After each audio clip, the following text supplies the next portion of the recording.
अस्सलाम वालेकुम। मुझे कैसे हैं सब लोग? होप सो सब ठीक होंगे। आज हम 9th क्लास की chemistry according to new syllabus chapter 1 Urdu medium वालों के लिए टॉपिक देखेंगे।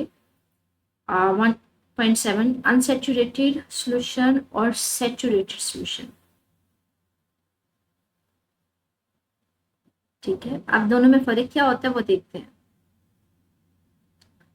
कहते हैं एक बीकर में तकरीबन 100 ग्राम पानी लें और इसमें क्या करें, 5 ग्राम चीनी लेके चम्मच से हिलाएं। चीनी पानी में क्या हो जाएगी? हल हो जाएगी। अब मजीद 5 ग्राम चीनी उसमें डालें, ये चीनी भी हल हो जाएगी। इस सॉल्यूशन को क्या कहते हैं? Unsaturated solution. मतलब इसमें आप मजीद चीनी को हल कर सकते हो। अनसैचुरेटेड सॉल्यूशन क्या है कि जिसमें आप क्या कर सकें, किसी भी चीज़ की जो हल करे उसके मकदार को और मजीद डाला जा सके। एक ऐसा सॉल्यूशन जो किसी खास दर्जा हरारत पर सोल्यूट की मजीद मकदार को हल कर सके उसको क्या कहते हैं? Unsaturated solution. तो ये आपके पास डेफिनेशन आ गई अनसैचुरेटेड सॉल्यूशन की, कि अगर आप सोल्यूट की मजीद मकदार डालें, चीनी की मजीद उसमें मकदार थोड़ी सी और चीनी डालूं तो वो उसको भी हल कर ले, इसको कहते हैं अनसैचुरेटेड सॉल्यूशन। सोल्यूट याद रखिएगा, जो थोड़ी मकदार में लेते हैं ना उसको सोल्यूट बोलते हैं, जो बहुत ज्यादा मकदार में होता है उसको सॉल्वेंट बोलते हैं। जैसे यहाँ पे आप चीनी थोड़ी मकदार में लेते हो ना पानी के मुकाबले में, तो चीनी क्या है हमारे पास? सोल्यूट है। तो यहाँ पे हमने अनसैचुरेटेड सोल्यूशन देखा क्या होता है, कि ऐसा सोल्यूशन जिसमें आप सोल्यूट की और मकदार को हल कर सको। एग्जाम्पल के साथ उसको समझना आसान होगा। ऊपर बनाए गए चीनी के सोल्यूशन में कहते हैं और चीनी डाल दें और हिलाएं।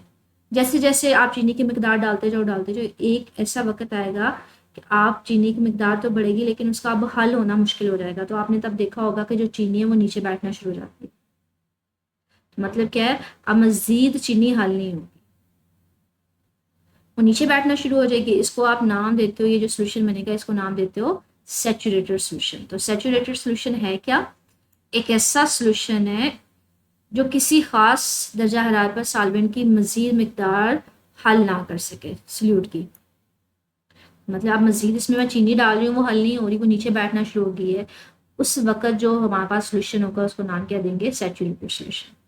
तो ये आपके पास डेफिनेशन है अनसैचुरेटेड सोल्यूशन की और सैचुरेटेड सोल्यूशन की। आप इसको एग्जाम्पल के जरिए बता सकते हैं।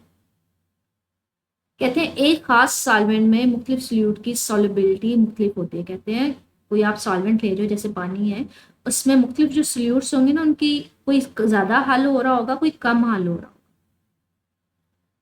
किसी की ज़्यादा मकदार हल हो जाएगी, किसी की कम होगी। जैसे आप एग्जांपल लेते हैं चीनी और नमक की, ये दोनों सोल्यूट है ना, क्योंकि कम मकदार में आप इसको पानी में हल करते हो पानी के मुकाबले में। तो आपने ये दो सोल्यूट लिए, अब इनकी सॉल्युबिलिटी देखते हैं, एक ज़्यादा हल हो जाती है एक कम होती है। तो वो देखते हैं कैसे, कि सैचुरेटेड सोल्यूशन बनाते हैं। जब इनके सैचुरेटेड सोल्यूशन बनाते हैं मतलब इनको पानी में हल करते हैं तो हमें पता चलता है, और मजीद जिस पॉइंट पर हल नहीं होते, सैचुरेटेड सोल्यूशन यही होता है ना कि मजीद हल ना हो, वहां तक आप इनको ऐड करते जाते डालते जाते तो हमें पता चलता है कि जो हमारे पास चीनी है ये ज़्यादा हल होती है नमक के निस्बत। कैसे, कौन सा तजर्बा किया जाता है? कहते हैं ये देखें, आप क्या करें, सोडियम क्लोराइड मतलब नमक के कितने ग्राम ले? 36 ग्राम। इतना नमक लो, और आप पानी कितना लो? 20 डिग्री सेल्सियस पे टेम्परेचर चेंज नहीं करता, पानी भी उतना ही रहने देना। 100 ग्राम पानी लो, इसमें 36 ग्राम जो है वो नमक हल करो। आप उसमें 36 ग्राम नमक डालते जाएंगे। 36 ग्राम जब नमक हो जाएगा तो वो मजीद नमक अपने अंदर हल नहीं करेगा पानी, तो वो कौन सा होगा? उसका सैचुरेटेड सोल्यूशन।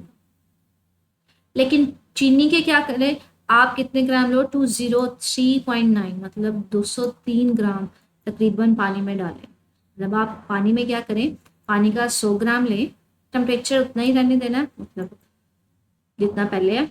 100 ग्राम पानी में चीनी डालते जाओ, वो हल होती जाएगी, हल होती जाएगी। 203 ग्राम वो हल कर लेगी, उसके बाद पानी हल नहीं करेगा चीनी, तो उसका सैचुरेटेड सोल्यूशन बन जाएगा। चीनी उसने कितनी हल की? 203 ग्राम, तो उसके बाद वो चीनी नहीं हल हो रही थी, वो नीचे बैठना शुरू हो जाती है। नमक पानी कितना हल करता है? 36 ग्राम, इसके बाद मज़ीद नमक हल नहीं होता। तो हमने ये चीज़ देखी कि जो चीनी है ये ज़्यादा सॉल्युबल होती है, इसकी सॉल्युबिलिटी ज़्यादा होती है नमक की निस्बत।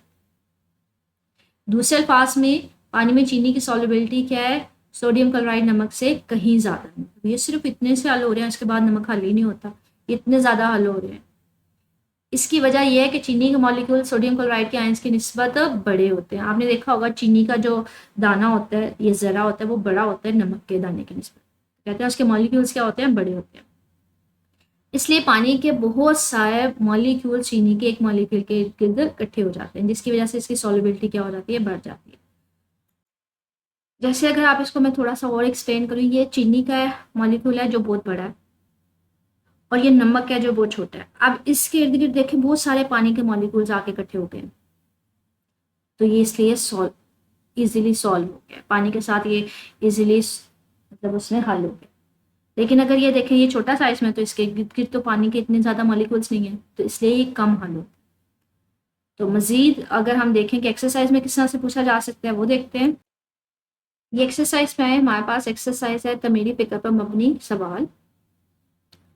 क्वेश्चन है हमारे पास 6, पानी में मुख्तलिफ कंपाउंड्स के सॉल्युबिलिटी एक ख़ास दर्जा हरारत पर मुख्तलिफ क्यों होती है। जैसे अभी हमने देखा टॉपिक में नमक और चीनी की मुख्तलिफ होती है, आप उसको बता सकते हैं कि सॉल्युबिलिटी उनके साइज़ के ऊपर भी डिपेंड कर रही होती है। जितना बड़ा साइज़ होता है मॉलिक्यूल्स जितने ज़्यादा उसके इर्द गिर्द पानी के इकट्ठे हो जाते हैं, वो उतना ज़्यादा सॉल्युबल हो जाता है।